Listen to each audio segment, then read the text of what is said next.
ಬೀಜಾಮೃತ ಮಾಡಲು ಬೇಕಾಗಿರ್ತಕ್ಕಂತಹ ಪರಿಕರಗಳಂದ್ರೆ ಮೊದಲನೇದು ಏನು ಮಾಡಬೇಕು ಅಂದ್ರೆ 5 kg ದೇಶಿ ಹಸುವಿನ ಸಗಣಿ ಇಲ್ಲೇ ನಾವು ತಗೊಂಡಿದ್ದೀವಿ, 5 ಲೀಟ್ರ್ ಗೋಮೂತ್ರ, ಹೌದಾ, 20 ಲೀಟ್ರ್ ನೀರು, 1 ಹಿಡಿ ಅದೇ ಜಮೀನಿನ ಬದುವಿನ ಮಣ್ಣು ಯಾಕೆ ತರಬೇಕು ಅಂದ್ರೆ ಅಲ್ಲಿ ಯಾವುದೇ ಕೀಟನಾಶಕವನ್ನು ಹೊಡೆದಿರೋದಿಲ್ಲ, ಜೀವಾಣುಗಳ ಸಂಖ್ಯೆ ಹೆಚ್ಚಿಗೆ ಆಗುತ್ತೆ.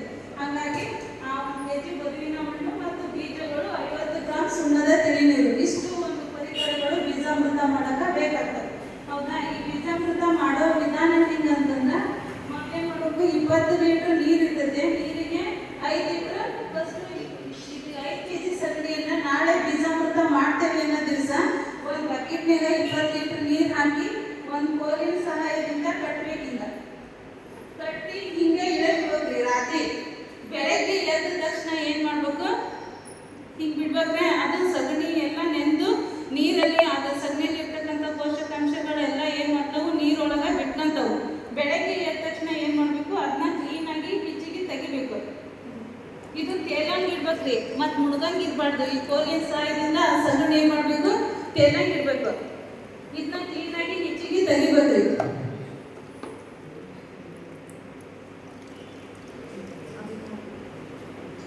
ಅಂದ್ರೆ ಇದ್ರಾಗಿರೋ ಎಲ್ಲ ಪೋಷಕಾಂಶಗಳು ರಸ ಎಲ್ಲ ಕ್ಲೀನಾಗಿ ಬಿಟ್ಟಂತಂದ್ರೆ ತೆಗೆದು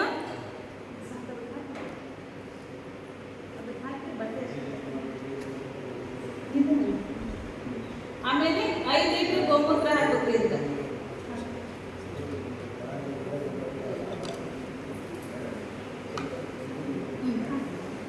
ಇದು ನೋಡ್ರಿ 5 ಲೀಟ್ರ್ ಗೋಮೂತ್ರ ದೇಶಿ ಹಸುವಿಂದ ಹಾಕಿದ್ರೆ ಹಾಕಿದ್ರು ಅವ್ರು 5 ಲೀಟ್ರ್ ಗೋಮೂತ್ರ.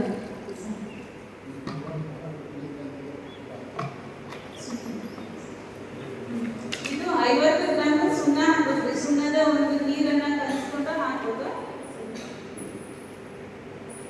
ಸುಣ್ಣನ 50 ಗ್ರಾಂ ಹಾಕ್ಬೇಕು. ಆಮೇಲೆ ಅದೇ ಜಮೀನಿನ 1 ಹಿಡಿ ಬದುವಿನ ಮಣ್ಣು ಅದು ನಾವು ತಗೊಂಡ್ಬಂದೀವಿ, ಅದು ಇದಕ್ಕೆ ಹಾಕ್ಬೇಕು.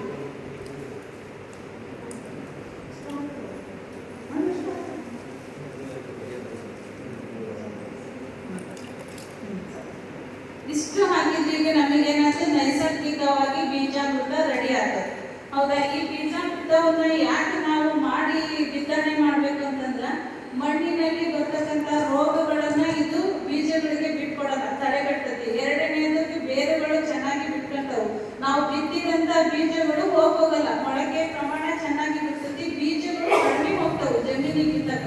ಆಮೇಲೆ ಶಿಲೀಂಧ್ರಗಳಿಂದ ಬರುವ ರೋಗವನ್ನ ತಡೆಗಟ್ಟದೆ, ಖರ್ಚು ಕಡಿಮೆ. ಅಂದ್ರೆ ಹೊರಗಡೆ ಹೋಗಿ ನಾವು ಟ್ರೈಕೋಡರ್ಮಾ ಅಂತಂದ್ರೆ ಖರ್ಚು ಜಾಸ್ತಿ. ಈಗ ನಮ್ಮ ಮನೇಲಿ ಐತೆನಾ, ನಾವು ಯಾಕೆ ಮಾಡಿ ಬಿತ್ತನೆ ಮಾಡಬಾರ್ದು, ಖರ್ಚು ಕಡಿಮೆ, ಆದಾಯ ಹೆಚ್ಚಿಗೆ, ಬೆಳೆನೂ ಸಹ ಸಮೃದ್ಧವಾಗಿ ಚೆನ್ನಾಗಿ ಬೆಳಿತೈತಿ. ಇದನ್ನ ಡೆಮೋನ್ಸ್ಟ್ರೇಷನ್ ಹೆಂಗ ಅಂತಂದ್ರೆ ನಮ್ಮ ಮನೇಲಿ ಅಡಿಗೆ ಸಸಿ ಮಾಡಿ, ನಾನು ಅಡಿಗೆ ಸಸಿ ಒಳಗ 10 ಗಿಡಗಳನ್ನ ನಾನು ಹಂಗೆ ಸಸಿ ಮಾಡೀನಿ.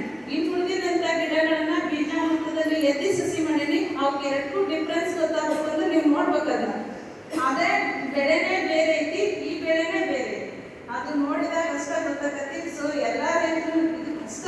ಇದಕ್ಕೆ ನೈಸರ್ಗಿಕ ಕೃಷಿ ಅಂತ ಏನಪ್ಪ ಅಂದ್ರೆ ತಾಳ್ಮೆ ಬೇಕು, ಸಮಯ ಬೇಕು, ಆಮೇಲೆ ಎಲ್ಲಕ್ಕಿಂತ ಹೆಚ್ಚಾಗಿ ಮಾಡುವಂತಹ ಮನಸ್ಸಿರ್ಬೇಕು. ಹಂಗಾದ್ರೆ ಮಾತ್ರ ಸಕ್ಸಸ್ ಆಗತ್ತೆ. ಹೌದ್ರೆ ನಾವೆಲ್ಲ ದ್ವಿದಳ ಧಾನ್ಯಗಳನ್ನ ಬಿತ್ಬೋದು. ಗುಮ್ಮಡ ಹಾಕ್ತಿರೋ ನೀವು ಬೆಳೆ ತಗೊಂಡ್ಮೇಲೆ ಹೆಸರು, ಅಲಸಂದಿ, ಉದ್ದು, ಅವರೆ, ತೊಗರೆ ಇವೆಲ್ಲವೂ ಸಹ ನೀವು ಬೀಜಾಮೃತ ಮಾಡಿ ಬಿತ್ತನೆಯನ್ನ ಮಾಡಬೇಕು. ಇಷ್ಟೆಲ್ಲ ಬೀಜಾಮೃತ ರೆಡಿ ಆದ್ಮೇಲೆ ಏನ್ ಮಾಡ್ಬೇಕಂದ್ರೆ ಈ ಕಾಳುಗಳಿರ್ತಾವಲ್ಲ, ನಾವು ಇಲ್ಲೇ ಹುರುಳಿ ಕಾಳು ತಗೊಂಡ್ಬಂದೇವಿ. ಹೌದಾ, ಹುರುಳಿ ಕಾಳನ್ನ ಈಗ ಹಾಕೇಬೇಕು.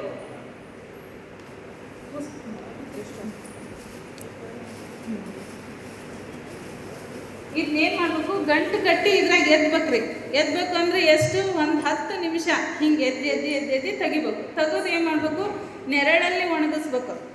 ಬಿಸಿಲಲ್ಲಿ ಒಣಗಿಸಿದ ಇದ್ರಾಗ ಸಾಕಷ್ಟು ರೀತಿಯ ಪೋಷಕಾಂಶಗಳನ್ನ ನಾವು ರೆಡಿ ಮಾಡೇವಿ. ಜೀವಾಣುಗಳು ಇರ್ತಾವೆ, ಅವು ಬಿಸಿಲಿಗೆ ಒಣಗಿಸಿದ್ರೆ ಕಾಳುಗಳು ಏನಾಗ್ತವೆ, ಸತ್ತು ಹೋಗ್ತವೆ. ಅದಕ್ಕೆ ಇವನ್ನ ನೆರಳಲ್ಲಿ ಒಂದು ಅರ್ಧ ಗಂಟೆ ಒಣೆ ಹಾಕ್ಬೇಕು. ಒಣೆ ಹಾಕಿ ಆಮೇಲೆ ನೀವು ಬಿತ್ತನೆಯನ್ನು ಮಾಡ್ಬೋದು. ಈ ಥರ ಇದನ್ನು ಏನು ಮಾಡಬೇಕು, ಹಿಂಗೆ ಎದ್ದು ತೆಗಿಬೇಕ್ರಿ. ಒಂದು 10 ನಿಮಿಷ ಇಟ್ಕೊಂಡು ತೆಗೆದು ನೆರಳಲ್ಲಿ ಏನು ಮಾಡಬೇಕು, ಒಣಗಿಸ್ಬೇಕು. ಒಣಗಿಸಿ ನೀವು ಬಿತ್ತನೆಗೆ ಹೋಗ್ಬೋದು. ಇದು ದ್ವಿದಳ ಧಾನ್ಯಗಳಿಗೆ ಅಷ್ಟೇ ಬರಲ್ರಿ, ಆರ್ಟಿಕಲ್ಸೇ ಬೆಳೆಗಳು, ತೋಟಗಾರಿಕೆ ಬೆಳೆಗಳಿಗೂ ಬರ್ತೈತಿ. ಅಡಿಕೆ ಸಸಿ, ತೆಂಗು, ಮಾವು,